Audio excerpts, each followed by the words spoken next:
Welcome to the Voice of the Victim podcast. I'm Ryan. And I'm Rosie. How are you today, Rosie? Rusty.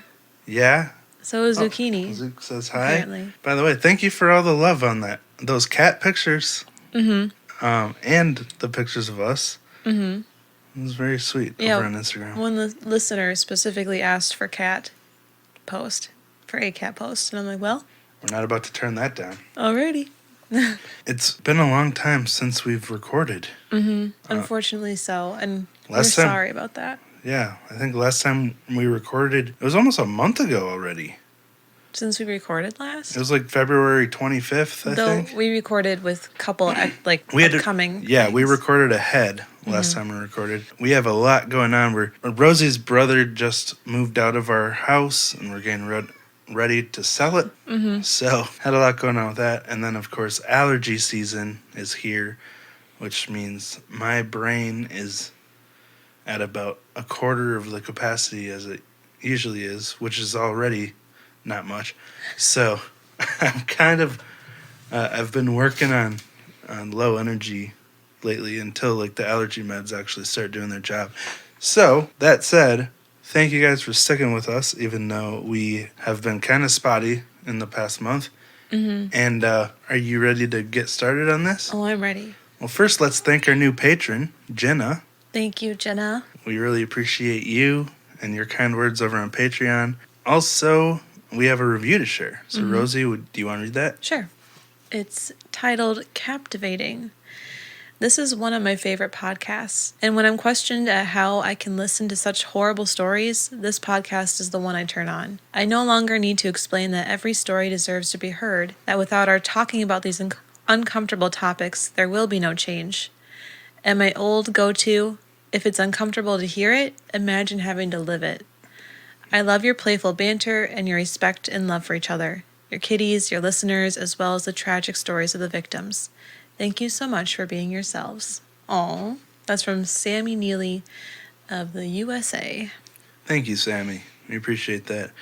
Yeah, that's something that's important to remember. If it makes you uncomfortable to hear it, then remember someone actually had to live through that. Mm-hmm. I remind Ryan that when I'm reading terrifying World War II books. True. And he asked me why am I reading these. Yeah, that's true. Okay, so this week's story is a bit of a mystery still. Okay. Wow, these cats. Burrito objects to this idea. But since our last episode was so emotional and intense, we thought we'd do a little bit lighter episode this week. And so it's a unsolved mystery. It's kind of interesting, and yeah, we're going to do the VOV take on it. All right. So, ready, Rosie? Mm-hmm. On May 31st, 1995, a young woman checked into the Plaza Hotel in Oslo, Norway. She was given room 2805 on the 20th floor. This was a 5-star hotel where many high-profile people would stay, and apparently, in 1995, it was the classiest hotel in Oslo. Many high-level international meetings were held there, secret meetings, and it was a popular spot in Oslo for celebrities and wealthy people. So, interesting. 20th floor. So very out of our price range. Good way to put it. The woman had been staying in the room for 3 days, and the whole time the Do Not Disturb sign had been hanging on the doorknob. But after 3 days, while going through the room records, one of the hotel employees realized that there was no credit card on file for that particular room. Yeah, and they weren't able to get a hold of the woman by phone, so they sent a security guard up to check on her. When they got to her door, they knocked to see if she would answer. But just after they knocked, they heard a loud bang, which they realized was a gunshot. Whoa. In shock, they waited, not sure what to do. Yeah, it's not something you would expect to happen, to hear that while you're knocking to check on someone. Mm-hmm. Like, you might be expecting to find something you don't want to find, but to hear a gunshot as you knock? Yeah. The security guard decided it would be best to go downstairs and get help from other staff and contact the authorities. So after the guard went downstairs, 15 minutes passed where the room was completely unguarded, so no one can be sure if anyone came or went during that time, which seems kind of crazy to me because obviously someone fired a gun inside. You would think that yeah, that is weird. They would want to see exactly who was in there at the time. Right. But then again, you'd be fearful too. Mm-hmm. That's true. After 15 minutes, the security guard returned with help. They knocked again, but there was no answer. They went to let themselves in and realized the door had been double locked. Yeah, so it wasn't just automatic lock like a hotel door does, but the deadbolt lock had been turned. And when that happens, hotel staff aren't able to open the door. Only the security chief can open a double locked door with his special little key card. Fortunately, he was the one who was there, so he was able to get in. Just a side note, I had no idea that there actually was a special key card that could unlock the double bolt lock. Well, I mean, how That's are they really going to get in if someone inside can't get out? True. Just a thought. Yeah, well, they have to have some kind of safety feature in place for just in case something like this happens. Mm-hmm. But it is interesting that the door had been locked from the inside, meaning if someone came out of that room, someone still had to have locked the door from the inside. So that's even more confusing. Right. Huh. As soon as they opened the door, they noticed a strong, unpleasant smell. So they closed the door again immediately and called the police. Huh. Again, why? They're just like, nope, calling the police. I guess I probably would have done the same thing, though. So never mind. Yeah. And a gunshot just happened. It's a little early to be a smell. Yeah. Which is kind of weird. But when the police arrived and entered the room, they found the woman laying on the bed, dead. She was laying face up and had a wound on her head. And in her hand, she was grasping a gun. So it appeared to be a suicide. And that's what all the things point to. But again, I'm wondering, how is there already a terrible smell just 15 minutes after this gunshot happened? Right. I'm also really confused by that. There was no sign of a struggle or any evidence that anyone else had been in the room. Every time the room key in this hotel was used, it created an electronic record logging the time of entrance, anytime you open the door. That's a thing? Yeah. They didn't keep know track that of either. any time you enter your room. Really? Probably for situations like this. Man, I'm learning a lot. Okay. But only when you enter, not when you exit. But when the police checked these records, there was nothing anywhere near the time the security guard heard the gunshot. So whoever fired the gun had been in there for a long time. Again, pointing to the woman being in this room alone. The police theory was that the woman had been staying in the room alone for the past 3 days, planning on taking her life. But despite being 99.9% sure that this is what happened, they weren't able to find anything in the room with her that they could use to identify her. There was no ID, no passport, and even the labels on her clothing had been removed. So This is so weird. Yeah, we'll get to this more later about what all this could mean, but that should be easy enough to figure out if she's checked into a hotel. She obviously would have had to show ID to get a room in a hotel and some form of payment, right? So they looked at the hotel check-in records. The room this woman was in was actually registered under 2 names, Jennifer and Lois Fairgate. It also provided a birthday of August 23rd or 28th, 1973, and an address in Verlaine, Belgium. I say 23rd or 28th because you can actually see a photo of this, and it's kind of a weird looking, it's handwritten, so it's hard to tell if it's a 3 or 8. But Verlaine, Belgium is a very small town with a population of just over 3,500. So it should be easy to figure out who this was. So now they had 2 names, and they weren't sure who the woman in the bed was.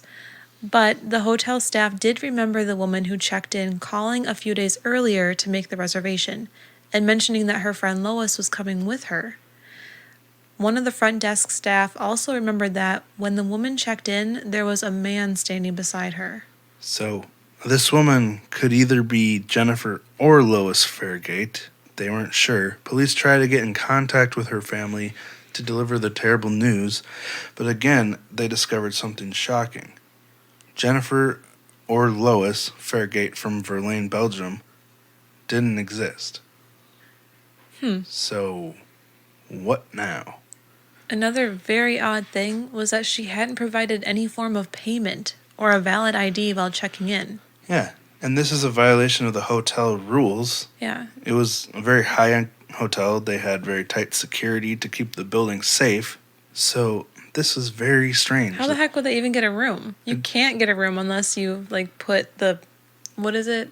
Like, to make sure you don't trash the room. They take out Security deposit? Yeah, security deposit. Yeah, and this is another thing that will factor into a theory at the end of what could have happened here. But we'll continue on with the story. After this, they collected fingerprints from the woman and ran them through the Interpol database. But there was no match found. There are also no records in the police reports showing that they ever checked the security camera footage. Why? This is so bizarre. And the people who are looking into this case in more modern times, they're not the ones who actually did the investigation. They only have the information that the police collected back in 1995. So if they didn't collect the security camera footage, there's no way to go back and get that because it was over 20 years ago. Sure. It's not there anymore. The police did spend a couple weeks investigating the case as a homicide, but after finding nothing to support that, they landed on the idea that she had taken her own life. I mean, that is where all the evidence points on the surface. But it's not an unrealistic scenario. but the smell, like that wouldn't have happened 15 minutes later. That's a good point, Rosie. Remember that later. Okay. The woman's body was kept preserved in case any of her family came forward to claim her missing or identify her. But a year passed, and no one came forward. Wow. Yeah, so this is obviously a very unique situation. This just doesn't happen. Right. Unless it was very meticulously worked out this way. So, what happened in 96? Well, on June 26th, 1996, the case was closed, and the woman's body was buried with no one around to mourn her loss, and not even a headstone to remember her life. Yeah, which is so sad. We have an idea of what happened to her, but again, everything gets thrown into question because of all the odd circumstances surrounding it. And we're going to talk more about it later.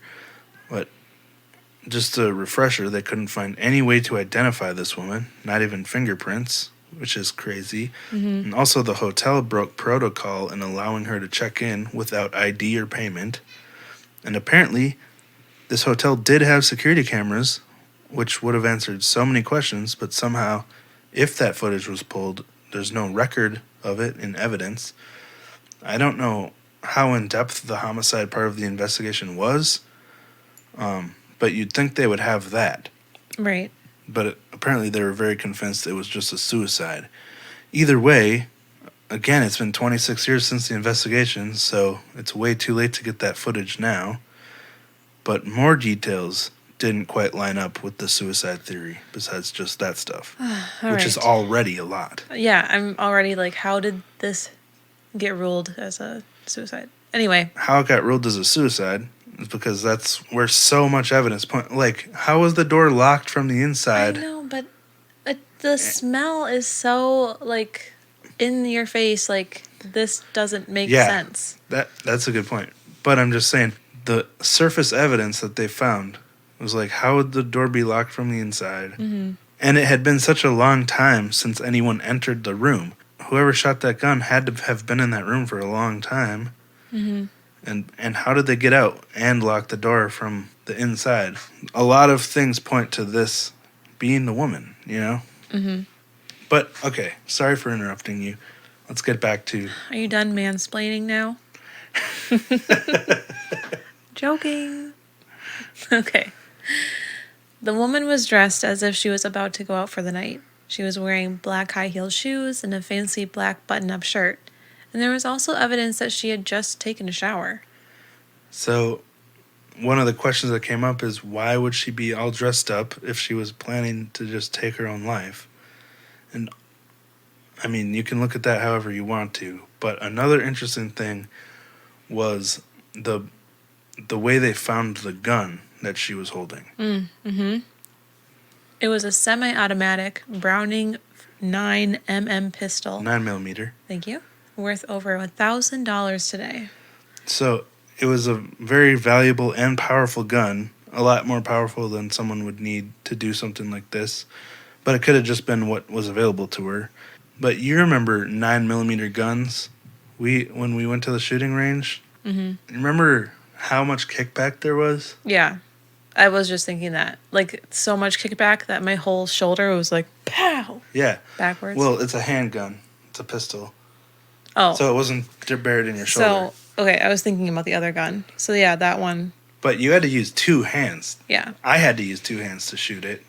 Yeah. So just keep that in mind.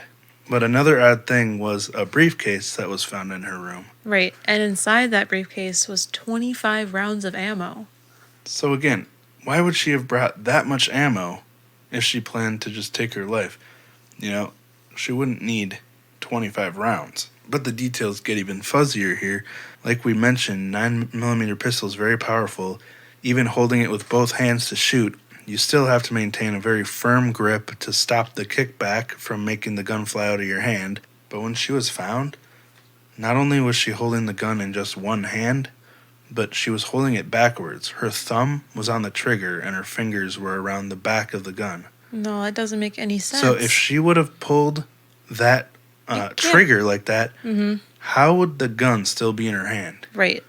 Yep, that doesn't make sense. It would have broken her thumb off. Yeah. Very strange. Basically, it would have been nearly impossible for her to shoot the gun at herself with that grip and the gun not to go flying out of her hand. Right. So now it's starting to look staged. And she was also described as a very petite woman. Her hand barely fit around the gun as it was. So once she was no longer conscious, the odds of her holding onto a pistol with a 9mm kickback are almost non-existent. Zook agrees. And he has a lot to say about it right now. I mean, this is a huge thing. It's the same odd detail that causes many people to question. Are you with me, Rosie? Mm-hmm. Is everything okay over there? Yeah, they're just fighting. Oh, okay. This is the same odd detail that causes many people to question whether Kurt Cobain actually took his life. Because, yes, the anecdotal evidence points to Kurt's state of mind and the very real possibility of suicide, but the physical evidence creates some questions. Same with this case. A lot of parts of the evidence point to suicide, but other pieces of evidence, including this physical evidence, creates questions. I would recommend Parcast's Kurt Cobain episode. Oh, did you finally listen to that? Uh-huh, yeah. Because when I was telling you about it, you were like, he totally committed suicide. Well, when you read his suicide note... Yeah. But, I mean, it was again, really that's anecdotal. The real physical evidence is what tells you what really happened. So, right. I don't know what really happened, but it is interesting. It does make you wonder. Very fascinating. Another thing was the toxicology report. Apparently, they only checked for alcohol and no other drugs. That leaves the possibility open that she could have been sedated or unconscious. There's so much wrong with this. Like, why are they not checking these things? Yeah, that's a good question. It was in the 90s, but you would think that it had advanced enough by then that they would check more than just alcohol. Yeah, the 90s wasn't that long ago. This should have been checked out. It's almost like the police are covering it up. Am I onto something? Well, we'll talk about a theory later. Oh. But part of the police theory of suicide was that she had been spending most of her time in the room. So what? They theorized that she was really depressed and she spent most of her time in the room, and then after 3 days she worked up the courage to follow through on this. Okay. But what do we learn from those same keycard records we talked about earlier? Well, according to the records, Like you just said, on the room's key card lock, the key had been used on the Thursday morning at 8:34 to enter the room, the morning after she arrived there. Yeah, so it looks like she's maybe coming back from breakfast or something at 8:34 a.m. But at 1 p.m. on Thursday, the cleaning service had entered the room and no one was there. Yeah. So So the she had woman- obviously left between Yeah, breakfast and cleaning. she'd obviously been out during the day, not shut up in her room the way the investigators theorized. The next time the room was entered was at 8:50 a.m. Friday morning. So not only was she gone during the day, but she was out all night, meaning she must have known or met someone in Oslo or been there for a reason. Okay, so this is a pretty big thing as well, that she had been there doing stuff. She wasn't just shut up in her room. Mm-hmm. And a lot of theories of who she was started to pop up. Some of them were that she could have been a secret agent or a high-level prostitute or even a hitman or hitwoman, I should say. But, I mean, she had way more ammo than she needed for just herself. Part of what creates these theories is the location. The Plaza Hotel actually boasts the fact that Bill Clinton had stayed there in 1993 during the secret meetings of Palestine and Israel to sign the Oslo Accords. This was only 2 years earlier. Yeah, so it's possible this was a secret meeting place for more than just that. Because at the time, that was secret. Now, this hotel has it posted on their website that Bill Clinton had stayed there. Ooh, It's Bill like that Clinton. Montreal hotel with John Lennon, you know? No. Anyway, where they did the The- bed piece thing. Oh, yeah. Anyway, this fact combined with this woman's identity being completely non-existent and the ability that she was given to check in without payment or ID really makes this theory seem possible, if not plausible. Mm-hmm. Because obviously someone had to have her back. Someone with power had to have her back in order for her to check in Right. with no records Right. or Agreed. no payment. Now, considering these factors, it seems a lot more like a homicide staged as a suicide and performed by a high-level intelligence agency. Yeah, and we'll get to some of these details later, but in the Unsolved Mysteries episode about this, they actually had someone who had worked in I think it was one of the Scandinavian intelligence agencies, and we'll actually say it later, but he thinks this is very possible with his knowledge of how these agencies work. Well, they didn't do a very good job. Well, we don't know who did it, so maybe they did do a good job. But I guess you're right. to me, the wild part with this theory is that the gunshot happened just seconds after the security guard knocked on the door. Mm-hmm. Then he left the room unguarded for 15 minutes. Like I said earlier, you would think he would wait, maybe hide and wait to see if someone came out. Mm-hmm. Like, who did this? Or knock to see if they were okay inside. But again, I can totally understand if he was just fearful that there was a dangerous armed person inside because, fight or flight, Right. But then again, why not call the police right away instead of going in the room again with another employee? It almost seems like even the discovery could have been staged. Oh, interesting. Well, I also have a theory. It's kind of dumb. Do you want to say it now or save it? Should I save it?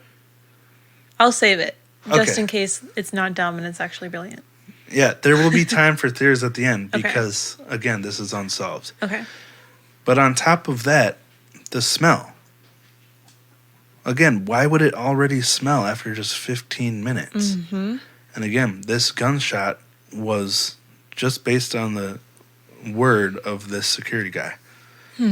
Also, all the tags had been removed from her clothing, which, according to the experts on the Unsolved Mysteries episode who worked for the Norwegian Intelligence Service, this is standard procedure with intelligence agency hits, so police can't track the clothing purchases to identify the person. Yes, that's what I was trying to think of. Norwegian Intelligence Service, which is basically like the CIA of Norway.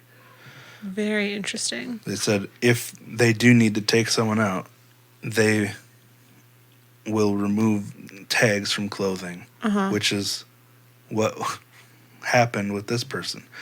The expert also mentioned that an intelligence agency would pay off the family to keep them quiet and care for their needs for the rest of their lives, telling them that their daughter or loved one was a hero and died on duty.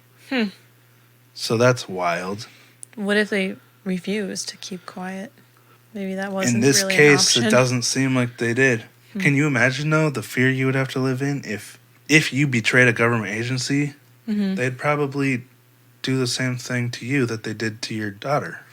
Right. Which is scary as heck that there's facets of certain governments that have this kind of power. An autopsy was performed, and another troubling bit of information was discovered. The gunshot was heard at 7:50 p.m. on June 3rd, but they found food in her stomach during the autopsy that matched the description of the food she had ordered to her room at 8:06 p.m. Friday, June 2nd. So that's the day before she was found. Almost 24 hours before she was found. So that food would have been digested by then, unless she ate day-old food just before her death, which would have been disgusting. But this suggests that she'd been dead for a whole day before she was discovered. And that would explain the smell. But there's even more. The woman had been staying in room 2805, but there was a Belgian man staying in room 2816 at the same time as her, who checked out Saturday morning, June 3rd. He wasn't willing to speak to investigators too much, but he did mention that a hotel employee had informed him about a woman's death while he was checking out. Yeah, but she wasn't discovered until the evening after he checked out. So something's not lining up there either. And this man is part of the theory that she'd been taken out by an agency. That she actually died the day before she was quote-unquote discovered. There was actually a newspaper found in her room with the numbers 2816 written on it. The idea is that he was the hitman to take her out, and he did it on June 2nd, the night before she was found, and that the intelligence agency's authorities helped conceal the crime scene until it was cleaned up. And the identity of this man has also been concealed. I guess it's just very odd that this person, who isn't named in the reports, he was referred to as like Mr. X or something, but he was tracked to his home in Belgium, and he mentions, what the fuck? No swearing F-bombs, please. Shut up. You're so inconsistent. All right. Very consistent, actually. It's just very odd that this person, who isn't named in the reports, but was tracked to his home in Belgium, would mention hearing about the murder before it even happened. But according to reports, it seemed that very little effort went into fully vetting this man, and his identity was concealed, like they called him Mr. X or something, which lends to the theory that this was intentionally covered up by someone in power. You know? Yeah. They're like, yeah, we looked into this guy, it's fine. Right. When they didn't really do that much. And it would explain the address that was put down in Belgium for this small town that no one would know about unless they were from there. You Yeah, know? I guess you're right. So on November 16th, 2016, the grave of this woman was actually exhumed to get a DNA sample. They were actually able to find a full DNA profile from the remains they found, which showed that her heritage was European. This is 20 years later, so it's pretty impressive they did impressive. find DNA. This backed up witness testimony from the police reports, stating that the woman had what sounded like an East German accent when she checked in. So they took the search to Eastern Germany, trying to match her DNA or find someone with her name. But again, nothing turned up. Yeah. So I'm sorry for the frustration this case is causing. I get it, because it's like I want answers. Every time it looks like we'll have answers, it leads nowhere. But they were able to analyze her teeth and determine an age at the time of death by looking at the carbon-14 levels in her teeth compared with atmospheric content throughout the years. Wow. So apparently when you're born, the carbon-14 levels in the atmosphere, they like get registered in your teeth somehow. I don't even know what that is. That like goes right over my head. The carbon levels of the atmosphere, Yeah, they're ingrained in your toothies. apparently. Again, this is way over our heads, but this is what Okay. the scientist on the show was talking about. Compared with the atmospheric content throughout the years. Great. I'm glad someone can figure that out, because it wouldn't be me. With this information and knowledge, they determined that she was most likely born in 1971, making her 24 when she died, which helped narrow down the possibilities of who she was, but still to this day, there are no solid leads. Yeah. So, a very unsatisfying ending to this story, and it just makes you wonder who this woman was, because she had a life, obviously. She was a person. She had to have had a family at some point. Maybe they were all Maybe dead they or something. Or already paid off to not come forward. Yeah, that's a possibility. But it's just really sad because there's no information. This is a Right. human life Right. that now is in an unmarked grave, and no one knows who she is or what her story is. And obviously, she had 24 years to make a life. There's got to be a story there. So, yeah, this is a wild one. But I thought it was very interesting. And It hopefully is. at some point, someone will come forward, because someone out there has got to know something about what happened here. Right. So my conspiracy, or my theory. Oh, yeah, on this- let's hear your theory, Rosie. Well, okay, so we know that she passed away the night before. There's just no way she had just died with that smell, right? Mm-hmm. And the food and all that jazz. So I kind of feel like they had, I don't even know if this is possible, but could they have some type of recording? Like once the door was knocked on, the sound triggered the sound of a gun going off. Oh, Is that too sci-fi? Am I watching too no. many sci-fi I movies? got to be honest. That popped into my head, too. You know what I mean? Like some type of recording device. Some kind of rig where... Yeah, some kind of rigged. But you would think they would have found that while searching the room. Well, But if they wanted to cover it up, they could have. yeah, if it was like if the hotel was helping and only the poor security guard didn't know, and Yeah. they quick like grabbed it when he went down to grab staff Oh to my help. gosh. Now we're really Now getting we're into cooking? conspiracy. But the wild part is there's so many things that are officially recorded as unexplained. Mm-hmm. So many things that make it obvious that someone was pulling the strings behind the scenes, because there's no way someone could have checked into a hotel without ID or payment without someone waiving the rules for them, someone with power. Mm-hmm. And especially someone recording a fake identity in the log or whatever it's called. This had to all be carefully set up, Right. because there's no other way, you know? So bizarre. Yeah, How bizarre. how bizarre. I just think it's really fascinating. I do too. But yeah, that is it for this week's episode. What do you think, Rosie? I want to apologize again. I feel so bad when we skip weeks and we don't record. I know. I feel like a real sad pup when we do that. But I feel like we did have a good excuse because, so selling a house is kind of a lot of work.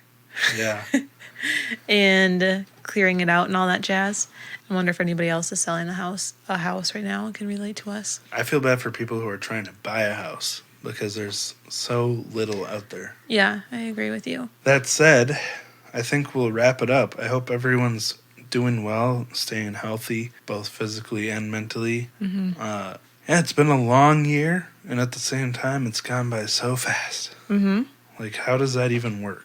But I want to hear from you guys. How are you doing? Does anyone else have really bad allergies out there? Because I just feel like I'm living in a fog right now. Are you having that, Rosie? Mm-mm. Good. I do have allergies more than I ever have. Like, I wake up with kind of a sore throat. Yeah. And then I get over it.